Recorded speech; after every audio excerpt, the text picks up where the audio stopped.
Hello, my name is Ayo Ajani, and welcome to another phenomenal episode of Simply Put, where I put the Word of God simply. Now, before I get into today's conversation, and by the way, today's conversation is a beautiful one. It's the first amongst a series of thoughts along this line. And, I'm going to be sharing with you about the 3 powerful effects of fasting. Just hearing it, I'm sure you already know that it's already powerful. The 3 powerful effects that fasting has on you, the 3 powerful effects of fasting. Now, but before I get into it, I want to make 3 requests of you. All right, 3 of them. First is I want you to subscribe to this channel if you haven't subscribed to the channel, and to hit the notification bell so that you can get notification every time we go live or a new video is uploaded on the channel. Second is I want you to share the link of this video. Don't listen to it alone. Ensure that somebody else is blessed in much same way that you are blessed. Now, thirdly is would like to know where you are watching this from. So right there in the comment section down there, just comment there and let us know. I'm watching it from Albania, I'm watching it from Ghana, I'm watching it from South Africa, I'm watching it from United States of America. This is one big family, and would love to connect with you to know exactly where you are watching from. Now let's get into the subject, the 3 powerful effects of fasting. Now, I have another recording on the fact that fasting is still for us today and how to fast. Okay, so you can get that recording. But the 3 powerful effects that fasting has on you, Matthew chapter 6 and verse 16. We're going to start from there. And I want you to read the words of Jesus himself. He said, "Moreover, when ye fast." Now, 2 things, moreover and when. Moreover means in addition, as expected. Moreover, you say, well, moreover, I expected him to have done that. Moreover, he should have gone. Moreover, he should do this. Moreover, simply, it's to connect a previous thought with what was said now. So if he says moreover, that simply tells us that the previous thoughts built up to this point. Now, what are the previous thoughts? Just to give us a general overview of what he had been saying. In chapter 6, verse 1, he said, "Take heed that you do not do your alms before men to be seen of them." Then in verse 2 it says, "Therefore when thou doest thine alms, when you give," and I want you to underline that if you're taking notes or anything, or highlight it in your material, in your device. It says when you give, when you do your alms, or when you give, not if you give. Then in verse 6 it says, "But thou when thou prayest," not if you pray, when you pray. You and I will agree that prayer is a when, not an if. It's not something men ought always to pray. Okay, then it says when you give, when you do your alms, men ought always to give. So if we're expected to give, if we're expected to pray, then we're expected to fast. If praying has not been done away with, if giving has not been done away with, how then do we expect? It's a 3-legged stool, giving, prayer, and fasting. Even though that's not the focus of this teaching, but those are the 3 most powerful routines of your Christian life: giving, prayer, and fasting. You want to generate results and power in your life: giving, prayer, and fasting. You want to see the power of God in your life: giving, prayer, and fasting. You want to get more progress: giving, prayer, and fasting. All right, so we see clearly that this has not been done away with. But let's get back to verse 16. It says, "Moreover, when you fast, be not as the hypocrites of a sad countenance." Don't let people know you're fasting. Okay, if there's a corporate fast, oh sure, people are going to know you're fasting. Your spouse is probably going to know you're fasting because you're to take permission so that you can abstain from sexual relations, if that's what you both decide on. It says, "For they disfigure their faces, that they may appear unto men to fast. Verily I say unto you, they have their reward. The hailing and the honor that they receive from men is their reward." It says, "But you anoint your head, wash your face, don't let anybody know what you're doing." It says that thou appear not unto men to fast, but unto thy Father which is in secret, and thy Father which seeth in secret shall reward thee openly. This is so powerful. He said the same thing about prayer. He said the same thing about giving. In essence, these are secret place activities. Now, let me put it this way. If you see results in the life of any man publicly, there are secret place activities that he's carried out that's producing and generating those results, which means there are activities we carry out in the secret when nobody sees us. It's the secret place. Nobody knows what's going on there. But our Father who seeth us in the secret will reward us in the open. So you suddenly see somebody functioning in a dimension of God's anointing that's amusing and strange. Well, there are secret place activities that you may not see. You see somebody producing strange results. There are activities that are going on in the secret that you may not see. Brothers and sisters, you cannot wish results. No, it's not wishing. There are activities that must be carried out in the secret place that generates public results. Okay, now let's get back into our subject. In this case, we're talking about fasting. In Philippians chapter 3, verse 19, Paul alludes to this idea of fasting, this concept of fasting, and he talks about a certain kind of persons that we should avoid. He says in verse 17, let's take from verse 17, "Brethren, be followers together of me, and mark them which walk so as ye have us as an example." Now, what example did Paul give them? He gave them the examples of fastings. Once he said, in fastings often, in watchings, in prayer. He made a list of these things. That was the example that Paul gave them. He said, "For many walk, of whom I have told you often, and now tell you even weeping, that they are the enemies of the cross of Christ." Who are the enemies of the cross of Christ? Verse 19, never forget this. Whose end is destruction, whose God is their belly. In essence, their belly determines everything in their lives. Their belly is their God. I'm hungry. Oh, they run to eat. Whose God is their belly? Whose glory is their shame? Who mind earthly things, which means their minds are always fixed on their desires, their wants, their appetites. You see, hunger is an appetite. And what we have discovered is that if you're able to master the appetite of hunger, chances are that you are able to master your other appetites. You see, sex is an appetite. Lust functions through that appetite of sex. Personal aggrandizement is an appetite. Trying to look big and great before people is an appetite.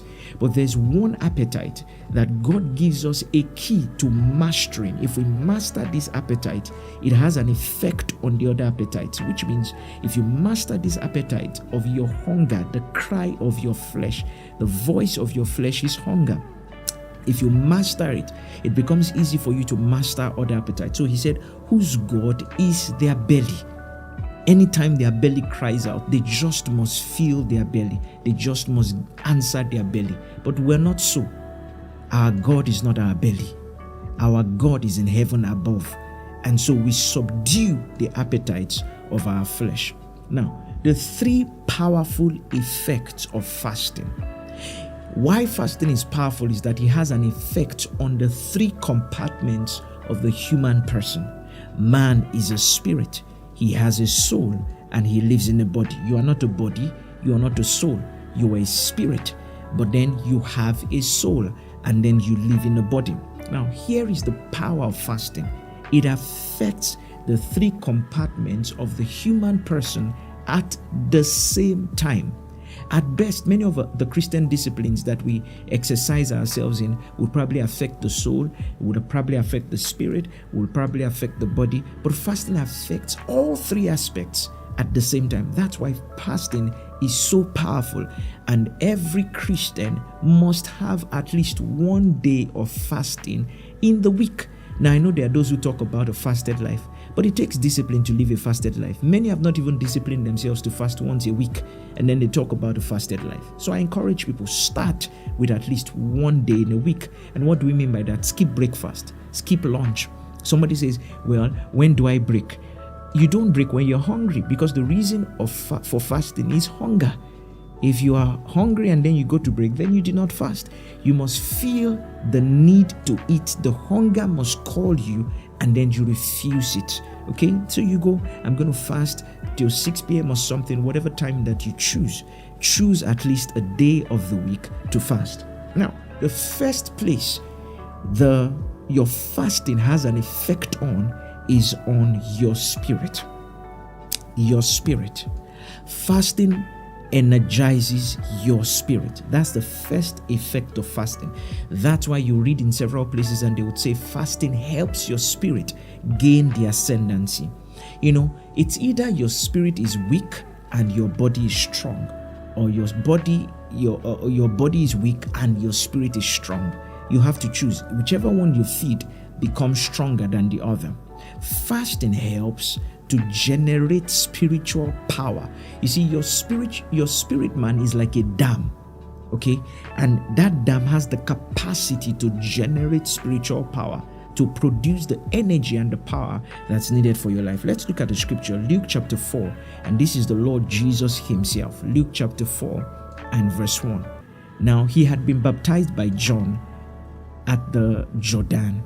It says, and Jesus, being full of the Holy Ghost, returned from Jordan. He was full of the Spirit, but he was not full of power. And that's the state of many Christians. They even speak in tongues. They are full of the Spirit, but there's no spiritual power in their lives. It says, and was led by the Spirit into the wilderness, being 40 days tempted of the devil. And in those days he did eat nothing, and when those days were ended, he was afterward hungry. Now we see a principle of fasting here. He didn't say he was afterward thirsty. You see, because the human body needs water to live and to be sustained. So the human body is made of 70% water. So you need water to sustain it. And I always tell people that fasting is an abstinence from food, not necessarily water. It's important that you keep taking water to hydrate your body. It helps you keep your body hydrated so that your body processes are not shut down. It helps you ensure that and your breath is fresh and things like that. So, very key. You spend the time. You actually take time to drink water as is necessary. All right. Now, however, it's an abstinence from food. Now, but this is what I wanted to show you. It says that he went into the wilderness to fast, to wait on the Lord in fasting. He went full of the Spirit. Well, there is no reference to power. In verse 14, when those days were ended, the Bible says he returned in the power of the Spirit. So and I want you to observe, he returned in the power of the Spirit. So fasting helps us generate spiritual power. That power is resident in your spirit because the Holy Ghost indwells your spirit. But the release of that power is predicated on fasting.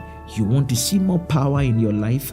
Fast. If you want to see more power in your ministry? Fast. If you feel like, like I was sharing with some people, flies do not perch on a burning stove. If you see flies in scripture represents demons. If you see activities of devils and demons going on in your life unchecked, declare a fast. Get yourself into a fast. You generate spiritual energy and spiritual power by fasting. Number 2 is that fasting has a powerful effect on your soul. Now, what is the effect of fasting on your spirit? It generates spiritual power. What is the effect of fasting on your soul? Now, this is so powerful. Fasting helps you deal with limiting mental barriers, mental systems, ways of thinking that limits the flow of God's power in your life, that limits the activities of God's kingdom and God's power that can be seen in your life. If you read in Matthew chapter 17, the Bible tells us of a case where a boy had been brought to the disciples of Jesus, and the father had asked that the disciples help cast the devil out, and they couldn't cast the devil out. To cut the long story short, Jesus came, cast the devil out, and the disciples came to meet him. Why could we not cast him out? Now, I want you to observe what Jesus said and what he did not say. The Bible says in verse 20, when they asked him why they couldn't cast him out, he said, because of your unbelief. I want you to see that you can have faith and unbelief at the same time. Now, many times people don't understand the difference between doubt and unbelief. Doubt is wavering on the word, which means you believe it now, and then maybe you see a condition or a situation that makes you ask yourself questions. Am I sure that this is really true? That's your mind oscillating and wavering on the word, and that happens to even the best of us. Okay, but unbelief is very different. Unbelief are mental strongholds. It's a system of thinking that makes of null effect the word of God in our lives. Let me give you a practical example. Let's imagine that you prayed for someone for their healing, and for some reason they didn't get healed. Now, all of a sudden, that builds a mental stronghold in your mind. The next time you're praying for someone, there's that fear, that concern. Am I sure this person is going to get healed? You may shout in the name of Jesus, but there's a limiting belief system, a limiting belief pattern that reduces the effect of the right things that you're doing.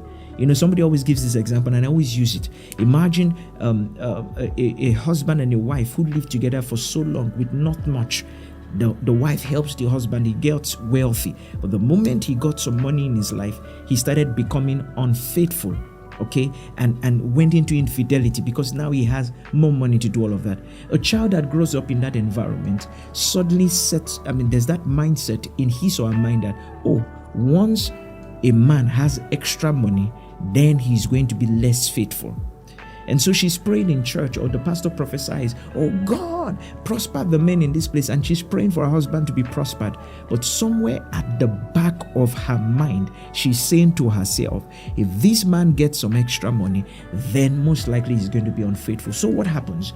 She's praying with all of her might, but there's a unbelief, a limiting belief system pattern in her mind that is limiting the power of God that's been released in that place. I want you to observe. Jesus said, because of your unbelief. Then in verse 21, he says, howbeit this kind goeth not out, but by prayer and by fasting. Many times people think he was talking about that demon spirit. No, you don't have to fast to cast out a devil. It says, these signs shall follow them. In my name, they shall cast out devils. Them that believe. So the moment you believe, you can cast the devil out. So Jesus was not glorifying Satan by saying, you have to go fast and pray to cast the devil out. Absolutely not. He says, this kind. What kind? This unbelief. They are so etched in your soul, so etched deep within your soul, that it takes fasting and prayer to unlock them, to bring them to the surface.